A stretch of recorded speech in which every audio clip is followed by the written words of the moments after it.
നമുക്കിന്ന് നമ്മുടെ ബോബിനകത്ത് എങ്ങനെയാണ് നൂല് ചെത്തുന്നതെന്ന് നോക്കാം. ഞാൻ നേരത്തെ ഒരു ബോബിനകത്ത് നൂല് ചുറ്റിയതുണ്ടായിരുന്നു. അത് ഞാൻ ഇപ്പോൾ കൂടുതലായതുകൊണ്ട് അത് ഇത്തിരി ലൂസായതുകൊണ്ട് ഞാൻ ഇതിനകത്ത് വെച്ചിട്ടുണ്ട്. പിന്നെ ഈ ബോബിനകത്തോട്ട് നമ്മൾ ഏത് ബോബിനകത്താണ് നൂല് ചുറ്റേണ്ടതെന്ന് വെച്ചാൽ ആ ബോബിനകത്ത് ആദ്യമേ ഒന്ന് നൂലൊന്ന് ചെറുതായിട്ട് ചുറ്റി കൊടുക്കുക. നല്ല മുറുക്കത്തിലൊന്ന് ചുറ്റി കൊടുക്കുക. അതിനുശേഷം നമുക്ക് ബോബിനകത്ത് നൂല് ചുറ്റാനുള്ള മെഷീനകത്തുള്ള ഓപ്ഷനാണിത്. നമ്മളിത് മേലോട്ട് പൊക്കി വെച്ചേക്കുവാണ്. നമുക്ക് ആവശ്യമുള്ളപ്പോൾ ഇത് താത്ത് കൊടുത്താൽ നമുക്ക് ഇത് ബോബിനകത്ത് നൂല് ചുറ്റാനായിട്ട് സഹായിക്കുന്നത്.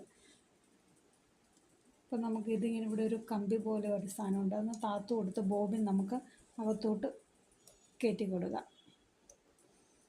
ഓക്കെ, അങ്ങനെ പ്രസ് ചെയ്തിട്ട് ഇവിടുത്തെ ഇത് ഇങ്ങനെ പ്രസ് ചെയ്ത് താഴോട്ട് കൊടുക്കണം. അതിനുശേഷം ഈ സ്ക്രൂ നമുക്ക് മുറുക്കി കൊടുക്കാം. അപ്പോൾ ഇത് താഴോട്ട് പോകും. നമ്മുടെ ഈ താഴെ ഈ വീലിൻ്റെ അവിടെ വന്ന് അത് മുട്ടും.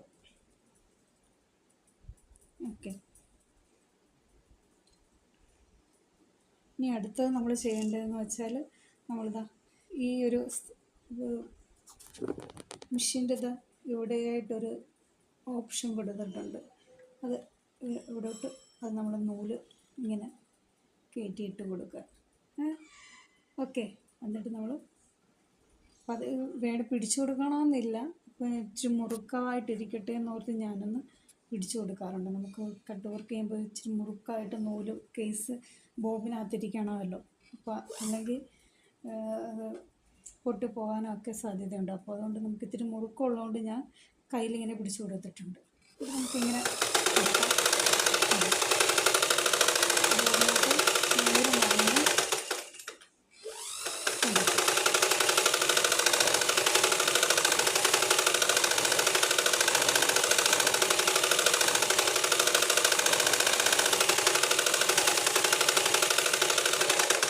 വളരെ എളുപ്പത്തിൽ നമ്മൾ ബോബിനകത്ത് നൂല് ചുറ്റിക്കഴിയും.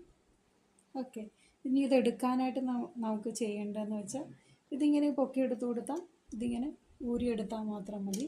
അപ്പോൾ അതെടുക്കാൻ പറ്റും. പക്ഷേ ഇങ്ങനെ ഇട്ടുകൊണ്ട് നമുക്ക് തയ്ക്കാൻ പറ്റില്ല. തയ്ക്കുമ്പോഴത്തേന് ഈ ടയർ ഉരഞ്ഞങ്ങ് തീർന്നു പോകും. നമുക്കിതിങ്ങനെ പതുക്കെ ഒന്ന് സ്ക്രൂ ഒന്ന് ലൂസാക്കി കൊടുത്താൽ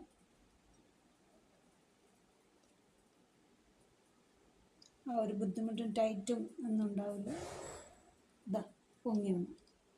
ഇങ്ങനെ നമ്മുടെ ആവശ്യം കഴിയുമ്പോൾ നമുക്കത് പൊക്കി വെക്കാം. ഓക്കെ.